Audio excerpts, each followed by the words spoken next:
Welcome again. Now we are having a science lesson with Mr. Moses, who's going to take us through. I hope you enjoy and you listen keenly, as you will definitely excel. Let's get started. Okay. Good afternoon. I hope you're doing well and keeping safe as you do your sanitization. Make sure you continue fighting this pandemic, and one day we shall win. Okay. So welcome to our revision today. That is primary science. Primary science.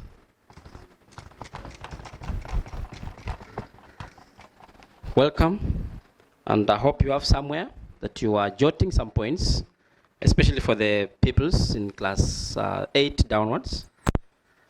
So when talk of science, I know for those who are in class 8 now, who are waiting for the KCPE, there are topics that you covered, all right?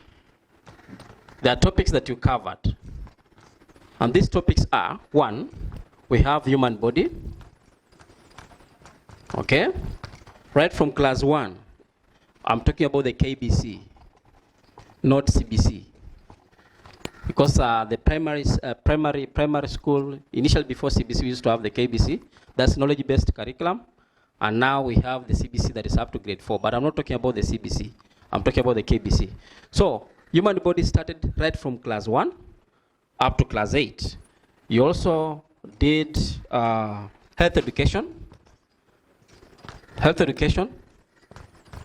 Right from class 1 to class 8. You did also topic known as plants, right from class 1 to class 8. We have weather, we have animals, we have soil, we have food and nutrition,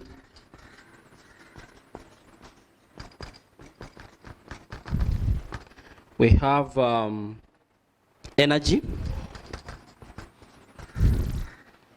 we have properties of matter,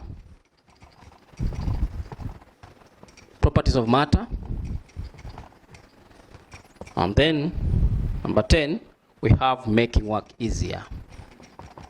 Making work easier.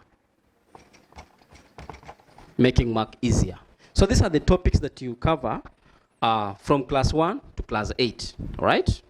And they have what you call the spiral nature. Whatever you cover in class 1 is the same thing, but it goes as it grows to the higher levels.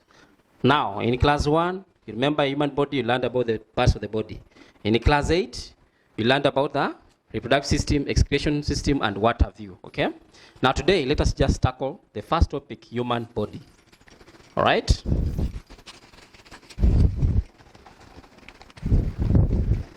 Human body. Now, when you talk about human body, the way the term goes, we study the body of human being, basic knowledge in primary, just basic knowledge on human being, the body of human being, all right? And we want to start from class 1 or study 1. In study 1, you are taught about the parts of the body, eh? Parts of the body. I know somebody will ask me, why are we revising the class 1 work? Remember, we want to have the basic knowledge as you're revising for the KCPE. So as you go on with your revision, you need to know where to start from. So we have the parts of the body. And this parts of the body that is the head. On top of the head, we have the eyes, we have ears, we have nose, we have mouth. We also have hair, among others. So these are these are the parts that make up the head. We also had the neck.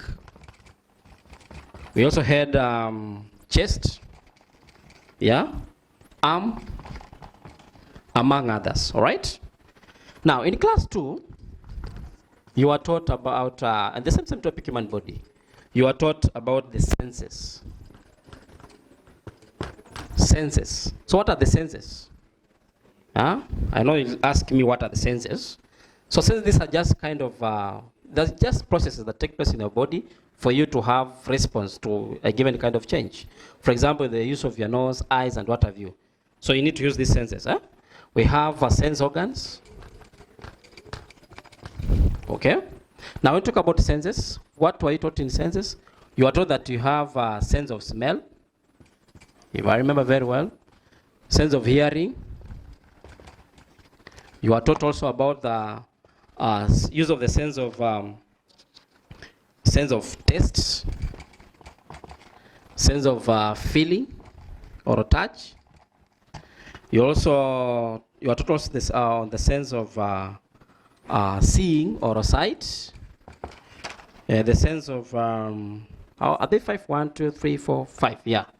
Now, the organ that is used in smelling is the nose. All right. So the sense organ here is nose, because nose is used for smelling, and smelling is a sense organ. I mean the senses. So nose is a sense organ used for smelling. Then ears is also part of the sense organ used for hearing. Okay. Tongue is also a sense organ used for tasting. And then skin is a sense organ used for feeling or touch. Okay. We have also the other sense that we have is eyes, sense organ, eyes, used for sight or seeing. So this is what you're taught in class 2. Okay.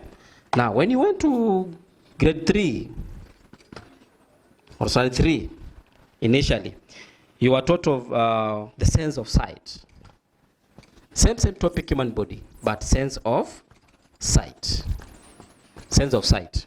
Now, what were you taught in this sense of sight? You are taught what you'll see or what you'll find out when you are seeing the objects are far or near. Okay? You also taught what you'll find out when you are seeing the big or small objects. Okay? Big or small object. And then you are taught about the strength of your eye, or strength of the eye. Strength of the eye. This is what you are taught in grade 3 or standard 3 initially. All right? Fine, let's go to grade 4, because that's where now we start chewing the bone. In grade 4. In grade 4 currently, but standard 4, this is what you are taught. You are taught about the teeth. Now, when you talk about the teeth, what is teeth?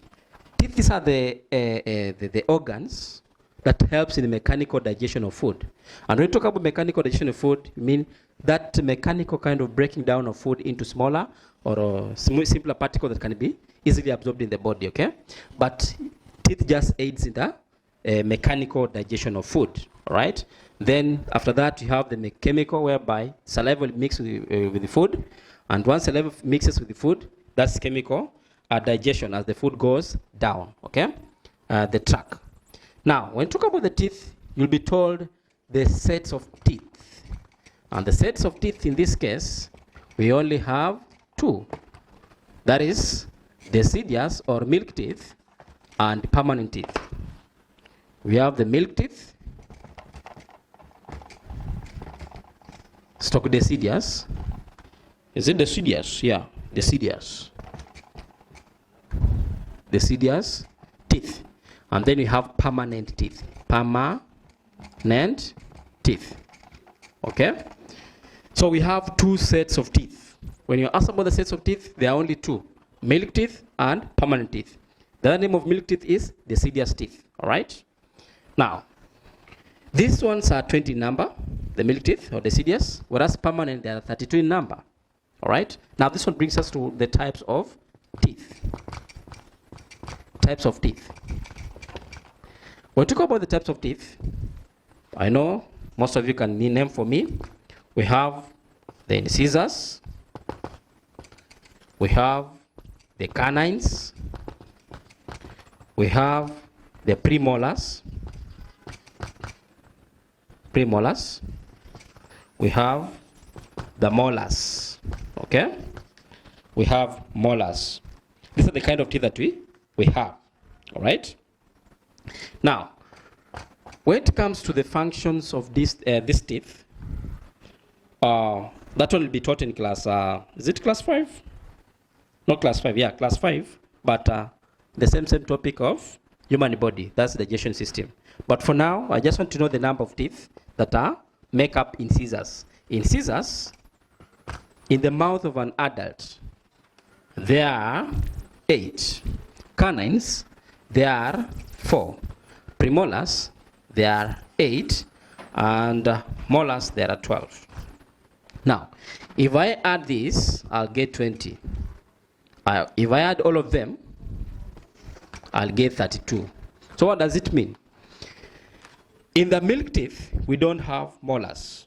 And that's why they are 20 in number. So a child who is around 7 or 8 years, when you count the number of teeth in his or her mouth, you'll get 20. And the most common teeth that we see in his or her mouth will be incisors, canines, premolars. Okay? But when this girl or child, maybe a boy or a girl, sheds off the teeth, what happens is that after some time, the molars start coming up, okay?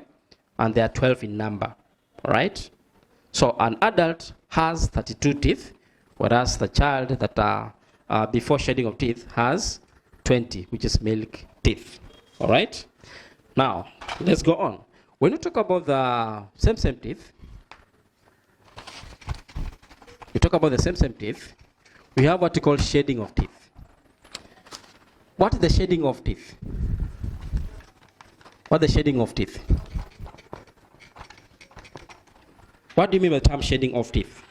Shedding of teeth, this is the falling of teeth, falling of milk teeth, falling of milk teeth,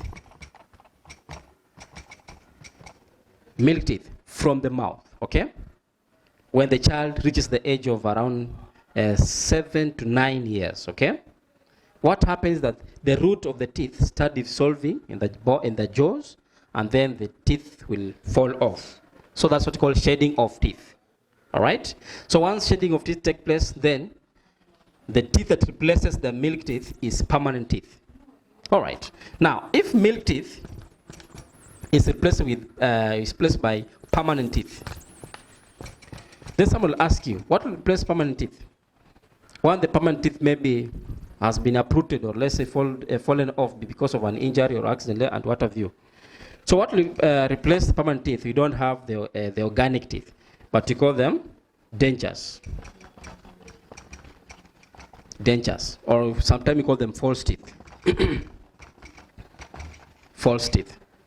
These are the kind of teeth that you go to the hospital, then the dentist will just fix in your jaw to make you have it and appear that, like somebody who has got normal teeth.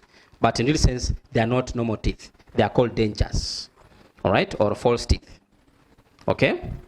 So if you are milk, or if once the shedding of teeth takes place, permanent teeth will replace the milk teeth. Then when, let's say, somebody get an accident, or by bad luck, he gets an accident, and then the teeth falls off, okay? What happens if he or she goes to the dentist? What will happen? The dentist will help that person regain the shape of the jaw, the shape of the mouth, by just replacing the dentures or false teeth. So that person will have the teeth and will appear as if he has got teeth, but in this sense, that is not the normal teeth. It's just a false teeth. Okay? Let's go on. Now, in this kind of same topic or same topic of teeth, we have terminologies like wisdom teeth.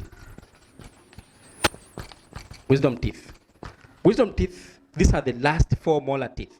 Last 4 molar teeth to develop in the mouth. The last 4 molar teeth, okay, to develop in the mouth. These are the wisdom teeth, all right? So as you are advising, don't confuse wisdom teeth with this other kind of teeth. It's just part of the permanent teeth, all right? They grow last. And that's why to some, when it's growing, they'll have they start having what you call the paining in their gum and what have you, all right? So it's very important you get to note that. So that's about the teeth in grade 4. Now, or class 4. for the KBC purpose. Now, when it comes to functions of the teeth, or the work of the teeth, function of the teeth, okay? Function of the teeth, we start with the first teeth, which is incisors. We know they are 8 in number, yes. Their shape is chisel shape, all right? Their shape is chisel shape. So what does it mean? Their work is just to cut food. Like for example, a banana. Once you peel off the banana, the first step you will cut that banana. Or if it's ugali, the first step you will cut that ugali. So you use the incisors to cut the ugali or to cut that food. So it's used for cutting. Sometimes, if let's say somebody want to, let's say protect himself from the danger, he can use it to bite. So it is used for biting. All right? It can be used for biting. All right? It has got one root, chisel shape. You see, you can see the shape is chisel, and what have you. When it comes to canines, they are only 4 in number. All right? They are 4 in number, and the shape you can see, it is sharp-edged with one root. Okay? Sharp-edged with one root. So, when I talk of root, let me not confuse you with this. This is how it look like. So it is sharp-edged with one root. Now what happens is that the work of these teeth, one is to tear. It tears whichever kind of, is it food or whichever kind of something that the teeth is being used for. And also it can be used for holding. Like when you talk of, let's say, carnivorous animal like a dog, for holding, okay? So mostly it's for tearing, holding, and what have you. It's also for piercing. Piercing. That kind of, it pierces through the kind of, if it's flesh, whichever. All right? And then after that, we go to the next part, which is premolars. Premolars. Premolars. Premolars. So premolars, they are only 8 in number, and this is the shape. They look like this. They have 2 roots, right? They have got ridges, okay? So their work is simple. It's just to grind food and crush food. That's the major work of the premolar. Grind and crush food only, all right? And when you talk of the last one, which is molars, they are 12 in number. If they have ridges and they have more than 2 roots. They have more than 2 roots, okay? Their work is the same thing, grinding food and crushing food, all right? The same work. So, as you're studying this kind of topic, be keen and try to make sure you get the concept right. Now, let's go to the next part. That's the about teeth in class 4, or currently grade 4. But in CBC, the topics have been mingled up, and the curriculum design is somehow different. But in the KBC, this is what you are taught. Now, when you talk about teeth, I think in grade 4, that's what you are taught, right? Now we come to grade 5, and in grade 5 human body, we talk of breathing system, okay? Breathing system and digestive system, okay? And digestive system. But let me start with the breathing system. Now, breathing system is the system whereby we have the exchange of gases take place in the body, and more so human body, because in primary just learn about human body, okay? That kind of exchange of gases that take place. So, the breathing system is very important, all right? Now, what are the parts of the breathing system? The parts of the breathing system we have, one, we have the nose, which is the entry part where the air enters the body. And what's the work of the nose? One is the entrance where the air enters. Entrance. It serves as an entrance for the air to enter the lungs. And then after the entrance, its work again, it cleans. It cleans the air. It cleans the air. Okay? Now how does it clean the air? It has got what you call mucus, and it also has what you call the nose hairs. Nose hairs. Nose hairs. So what happens is that the mucus will trap the dust particles from the air, and the nose hairs also trap the dust particle from the air, and so making the air that enters the lungs to be clean. The other part also, it aids or helps in warming the air that enters the lungs. It warms the air that enters the lungs. That's the work of the nose. All right? Because sometimes when this cold air enters the lungs, it can make you have problems, like let's say breathing difficulties and what have you. So that's why it needs to be warmed up a bit so that it can fit the temperature that can be useful in the body, and so not getting chaos or problems. All right? And then we go to these parts known as, after the nose, we have trachea. Trachea is also known as windpipe. Okay?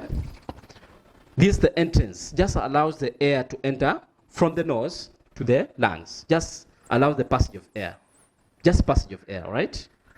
And what makes it, let's say, addicted to this function is because it has what we call C cartilage rings.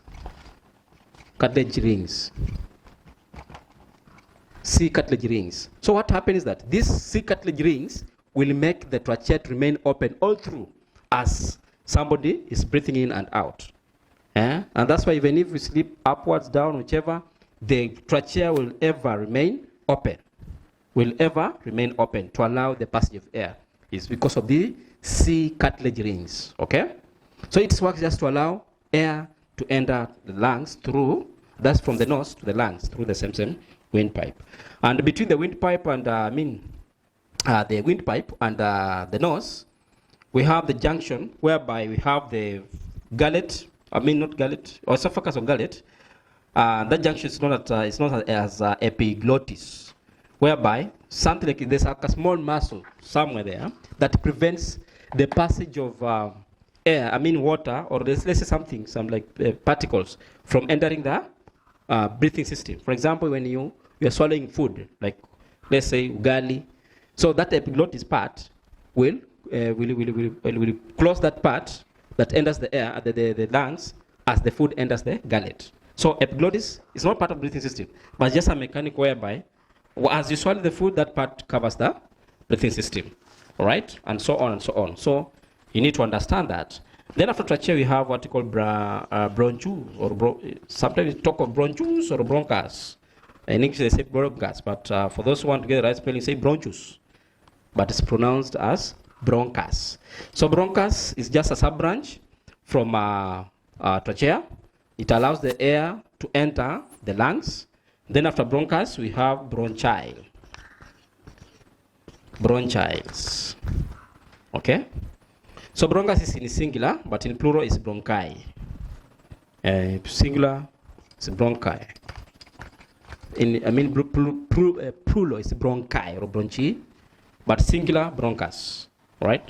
So bronchial is one, but if there are many, bronchials. So this one, the one that connect the air sacs. Okay, they connect the air sacs or the alveoli. They are the one that connects the air sacs or alveoli. So they only help the air from the trachea down on the bronchus to the air sac, where the gaseous exchange takes place. And after that, the last part we have is the air sac. Air sac. Air sac, or sometimes we call it alveoli. Alveoli. Okay?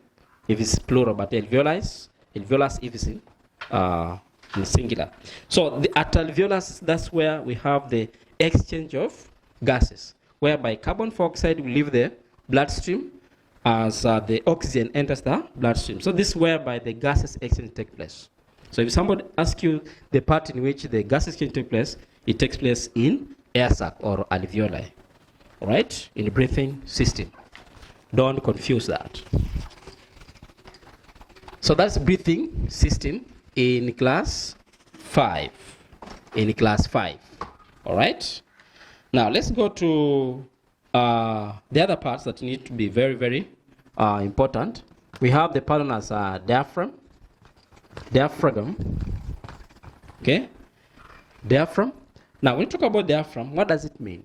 This is just a sheet of muscle that separates the chest chamber from the abdomen chamber, and its work is just to provide the chest cavity, whereby the lungs can expand and they contract when breathing in and out. So when you breathe in, the diaphragm will move down. When you breathe out, the diaphragm will move up. So moving down, we call it flattens, and moving up, it is dome shape or its original shape. All right. So make sure you revise and do thorough revision. So when it comes to human body, I think in grade 5 you're through.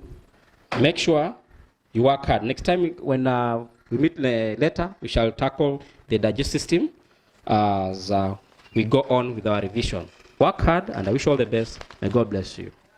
Yeah. You've heard it from the horse's mouth. This was a quite interesting lesson for those pupils there. I hope you've enjoyed and you learn a lot. I also learned a lot. May you have a lovely day as we meet tomorrow.